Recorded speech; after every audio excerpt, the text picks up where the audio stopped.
Good morning, सुप्रभात, वंदे मातरम, जय हिंद, जय श्री कृष्ण, जय सतनाम। साथियों, छत्तीसगढ़ शिक्षक भर्ती की तैयारी हम अपने चैनल के माध्यम से आप सभी साथियों को करा रहे हैं। हिंदी व्याकरण और शिक्षण शास्त्र का अध्ययन हम कर रहे हैं। अभी तक हमने 16 क्लास की वीडियो ऑलरेडी अपलोड कर दिया है। साथियों, आप चैनल के प्लेलिस्ट पर जैसे ही जाओगे तो आपको प्लेलिस्ट में शो हो जाएगा।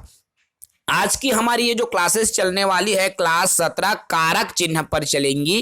कारक होता क्या है उसको डिटेल से अध्ययन करने वाले हैं। जो भी साथी वीडियो पर नए हैं, चैनल को पहली बार विजिट किए हुए हैं, वो चैनल को सब्सक्राइब जरूर कर ले। चलिए फिर सीधे वीडियो पर आते हैं। कोई लेट लतीफी नहीं, कोई देरी नहीं, सीधे हम वीडियो की शुरुआत करते हैं। देखिए, कारक होता क्या है। कारक जिसको अंग्रेजी में कैश बोलते हैं, ठीक है। कारक को पहले समझो। संज्ञा या सर्वनाम के जिस रूप से उसका संबंध वाक्य के किसी दूसरे शब्द के साथ जाना जाए उसे कारक कहते हैं। कैसे? देखो, संज्ञा या सर्वनाम के जिस रूप से, देखो यहां पर कारक लगेगा किसमें, तो यह संज्ञा या सर्वनाम के बाद ही ये कारक लगता है। तो संज्ञा या सर्वनाम के जिस रूप में संबंध, अब देखो ये जो कारक है साथियों, वो संबंध बनाता है। इसको आप परिभाषा से नहीं बल्कि उदाहरण से समझो। देखो, राम ने रावण को मारा। अब यहां राम और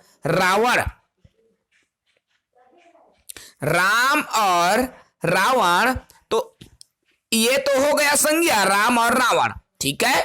बाण भी एक संज्ञा है।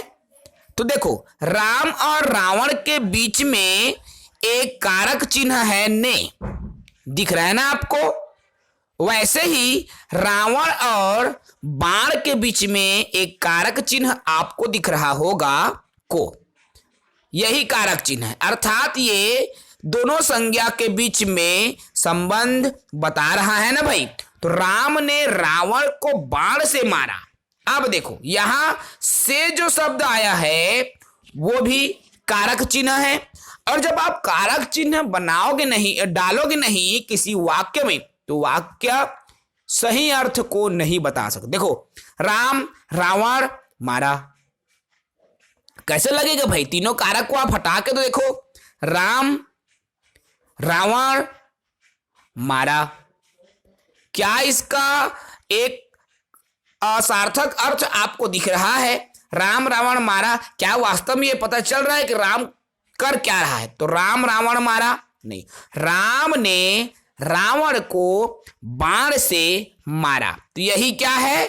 संज्ञा के बीच या सर्वनाम के बीच में एक संबंध को बताने वाला जो शब्द, या कहना चाहिए संबंध बताने वाला कारक ही है। आगे ना समझ में भाई। तो कोई वाक्य संबंध जब संज्ञा है ओमा तब बताही जब कारक चिन्ह के हम प्रयोग करथन, ठीक है। अब ये जो कारक और कारक चिन्ह को पहले समझ लो, होता क्या है। कारक को परिभाषित रूप में समझ लिए, ठीक है ना भाई। कारक ये होता है, संबंध बताने वाले शब्द कारक है संज्ञा या सर्वनाम के बीच में, ठीक है ना। अब देखो, ये कारक के प्रकार की जब हम बात करें साथियों, तो कारक के कितने प्रकार आपको देखने को मिलते हैं। हिंदी में 8 प्रकार के ये जो कारक चिन्ह हैं वो आपको देखने को मिलेंगे, ठीक है।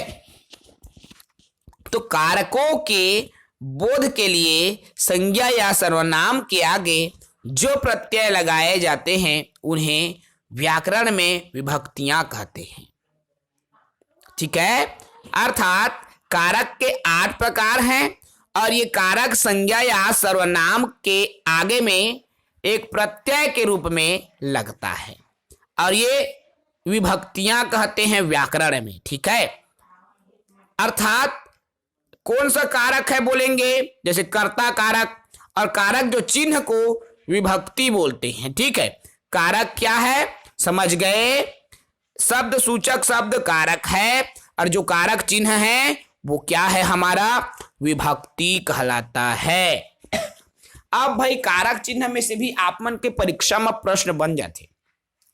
तो कारक ले भक्ति कर ले, अब भक्ति करबे तो तर जाबे, है ना भाई। यहाँ मैं कारक के भक्ति के बात करता हूँ। तो आओ फिर कारक के पहचान हमको करना कैसे है, पहले उसको आप देख लो। ठीक है, देखो कारक की पहचान, कारकों की पहचान कारक चिन्हों से की जाती है। कोई शब्द किस कारक में है उसको आप कैसे पहचान करोगे, कारक चिन्ह के माध्यम से। जैसे आपको ये 8 कारक स्क्रीन पर शो हो रहा है ना भाई। अब इन 8 कारकों की आपको पहचान इनके विभक्ति से होगा, कारक चिन्ह से होगा। ये कौन से कारक, जैसे कर्ता ने कर्म को करण से के द्वारा, संप्रदान को के लिए, अपादान से, संबंध का के की, अधिकरण में पर, और संबोधन हे अरे हाय, है ना भाई। यही तो 8 कारक हैं और यही जो विभक्तियां अर्थात संबंध सूचक है, कारक चिन्ह है, जिसे विभक्ति कहते हैं। तो विभक्ति से ही कारक की पहचान होगी, कौन से कारक है, कौन सी विभक्ति लगी है किसी वाक्य में। जब आप उस पर आएंगे तो आपको पता चल जाएगा साथियों कि ये कौन से कारक चिन्ह के अंतर्गत आएंगे। ठीक है ना। अब एक एक करके हम इन्हीं कारकों को अध्ययन करेंगे। ज्यादा डीप नहीं आता, हम केवल सामान्य सी स्टडी करने वाले हैं ताकि हमको ज्यादा ना पढ़ना पड़े। ठीक है ना भाई। तो देखो यहां कर्ता, अब यहां कर्ता क्या है, वाक्य में जो शब्द काम करने वाला होता है वो कर्ता है भाई। कर्ता माने काम करता, बूता करता जी, है ना। तो देखो एग्जाम्पल समझो, मोहन खाता है, यहां पर क्या है, मोहन है कर्ता, यही तो करा थे ना, खाए के काम करा थे, तो मोहन करता है, तो ये कर्ता कारक है।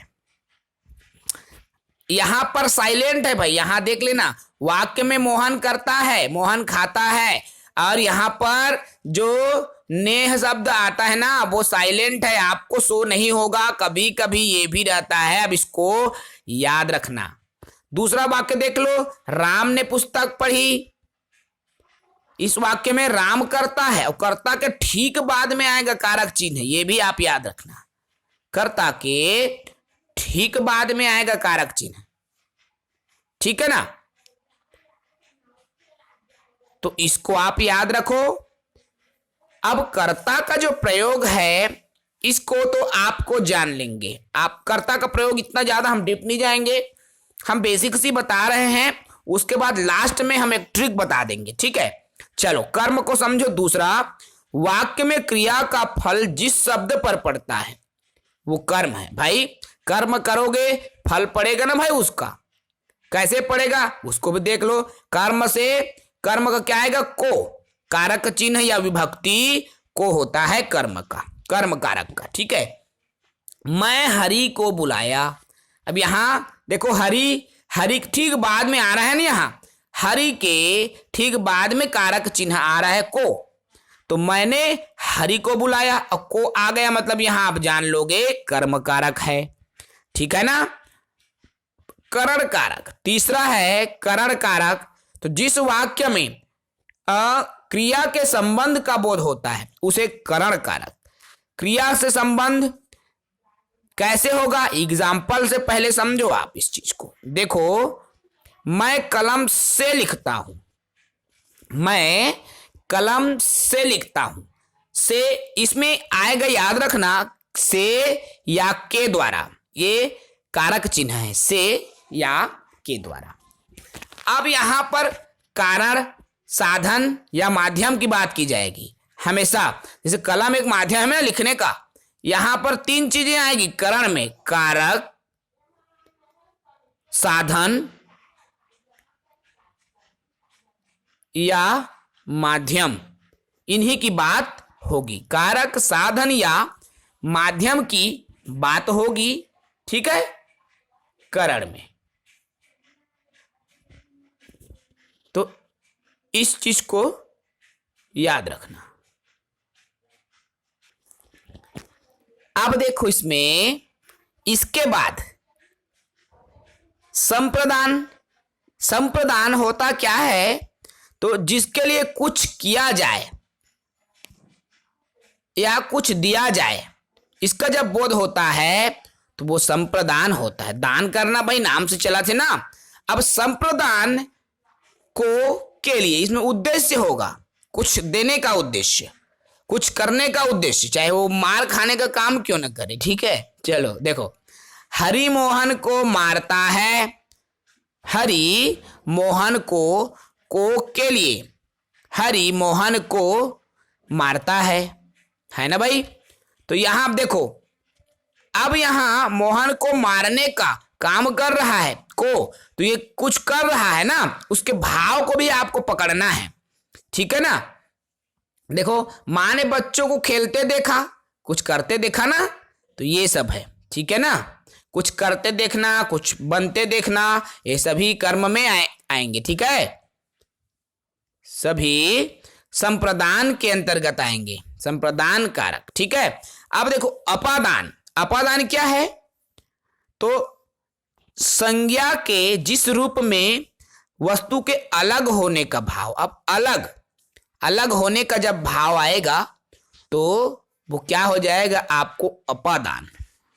ठीक है, देखो कैसे होगा अपादान में, इसमें तुलना ज्यादा होती है भाई, याद रखना। देखिए, हिमालय से गंगा निकल रही, हिमालय से गंगा निकल रही है, अलग हो रही है भाई हिमालय से, इसीलिए यहां पर से शब्द लगा है विभक्ति। जैसे बिल्ली छत से कूद पड़ी, छत से अलग हुई है बिल्ली, दूर गई, कूद गई मतलब, है ना, ये भी है। वृक्ष से पत्ते झड़ते हैं, अलग होने के भाव निकल रहा है, ये सभी अपादान में आएंगे। अब संबंध, संबंध की जब बात होती है, का के की संबंध है ना भाई। संबंध में का के की शब्द आता है, एक दूसरे से संबंध सूचक जो शब्द है। जैसे देखो प्रेमचंद के उपन्यास, भाई संबंध को शो कर रहा है ना। श्याम वाला घर, हरि को बाल बच्चा नहीं है, काके की को जो मैं बोला हूं ना, काकी के, ये सब संबंध को बताता है। अधिकरण, अब अधिकरण में समय या स्थान की बात होगी, याद रखना इस बात को। ठीक है ना। देखो अब अधिकरण में या पर आएगा, इसका जो कारक चिन्ह है में या पर, तो इसमें क्रिया या आधार को सूचित करने वाली संज्ञा या सर्वनाम। देखो नहर में पानी बह रहा है, इसमें में शब्द आ रहा है ना, अधिकरण। ठीक है ना। चलो अंतिम है संबोधन कारक। संबोधन कारक मतलब यहां पर कुछ संबोधन किया जाएगा। संबोधन के लिए हे राम, हे प्रभु, हे गॉड बोलते हैं ना भाई। जैसे हे राम मेरी रक्षा कीजिए, अब हे अरे ओहो आह अति मीठा आतेगा, ऐसे बोलता ना, ये संबंध सूचक है। ठीक है ना। संबोधन संबोधन सूचक, सॉरी थोड़ा गलती हो जाता है, तो संबोधन सूचक है। समझ में आ रहा है। अब देखो ये मेरा तरीका जो मैंने याद किया, अब आप उसको समझो। पहले हमने पुस्तक को समझा, अब हम समझेंगे खुद की नोट्स। देखो यह 8 प्रकार का होते हैं, ये तो सभी साथी जानते हैं। देखो एक तरफ 8 कारक लिख दिया और एक तरफ कारक चिन्ह लिख दिया, और इसी कारक चिन्ह को विभक्ति भी बोलते हैं और इसी को परसर्ग भी बोलते हैं साथियों। याद रखना इस बात को, कारक चिन्ह को या विभक्ति को ही परसर्ग बोलेंगे। ये पेपर में आ चुका है, आपको इस शब्द को भूलना नहीं है। ठीक है ना। चलो अब आप देखो, कर्ता की बात होती है तो काम करने वाला ही करता है, तो कर्ता ने। कर्म की बात होती है तो कर्म अर्थात क्रिया पर इसका प्रभाव पड़ेगा। ठीक है, तो इसके लिए कारक चिन्ह है को। अब करण की जब बात होती है तो कारण, साधन या माध्यम की बात की जाएगी, तो से या के द्वारा आएगा। संप्रदान की बात होगी तो इसमें उद्देश्य की बात की जाती है, तो को या के लिए आएगा। अपादान की जब बात होती है तो इसमें या तो तुलना होगा, पास दूर की बात की जाएगी, अर्थात अलग होने के भाव आएगा अपादान में, इस चीज को ज्यादा याद रखो। और इसमें कारक चिन्ह से हो जाएगा। संबंध में का के की के ये संबंध है। अधिकरण समय स्थान में ज्यादा बात होती है तो में या पर इसमें आएगा। और संबोधन, तो संबोधन में हे अरे अहो शब्द आएगा। अब आपको इसको याद कैसे करना है, ये इसको स्क्रीनशॉट मारिए। किसमें अलग होने का भाव आएगा, किसमें कौन सा भाव आएगा। अब से तो यहां पर दो ठो आता है, अपादान का भी से आएगा और करण में भी से आएगा, याद रखना। लेकिन जब बात अलग होने की बात हो तो वहां पर अपादान होगा। लेकिन जब करण या कारण की बात होती है, साधन की बात होती है, माध्यम की बात होती है तो वहां करण आएगा। ठीक है ना। तो अपादान और करण यहां से आपको समझना है। अभी देखो याद कैसे करो, ये ट्रिक है, इसको आप समझो। तो देखो इस ट्रिक को हमको समझना है और याद करना है। तो कर्ता ने अरुकर्म को करण रीति से जान, संप्रदान को के लिए अपादान से मान, काके की संबंध है अधिकरण में मान, रे हे अरे संबोधन अमित्र धरहु यह ध्यान। काके की संबंध को करण रीति से जान, संप्रदान को के लिए अपादान से मान, काके की संबंध है अधिकरण में मान, रे हे अरे संबोधना मित्र धरहु यह ध्यान। तो ये है ट्रिक साथियों कारक चिन्ह का। इसमें कैसे देखो, कर्ता ने एक कारक हो गया, कर्म को दो कारक हो गया, करण रीति से, ठीक है, करण से होता है या के द्वारा, है ना, तो से आ गया तीन कारक, संप्रदान को के लिए चार कारक, अपादान से, अपादान में भी आपका से आएगा, और संप्रदान में को या के लिए आता है। ठीक है, कितना हो गया, पांच कारक आपको दिख गया। का के की संबंध है, संबंध सूचक है का की के, अधिकरण में मान, अब अधिकरण में या पर आता है, यहां पर में भी आ गया अधिकरण, तो 3 2 5 2 7 हो गया। रे हे अरे संबोधना और मित्र धर हुए ध्यान। इस तरह से 8 प्रकार के आपको यहाँ पर कारक या चौपाई भी बोले या दोहा बोले, 4 लाइन की पंक्ति है और इसी 4 लाइन में आपकी कारक छिपे हुए हैं। इसको आप चलते फिरते, घूमते, उठते, बैठते, कहीं भी जाते हुए आप एक दिन के लिए भी आप 10 20 12 बार इसको बोल लोगे ना तो आपको याद हो जाएगा, कभी नहीं भूलोगे। ठीक है साथियों, बहुत ही सरल तरीका है, सहज तरीका है आपको इसके माध्यम से याद करने का। और याद करें, समझें तो मजा भी आता है क्लास का, समझने का भी मजा है और पढ़ने का भी मजा है।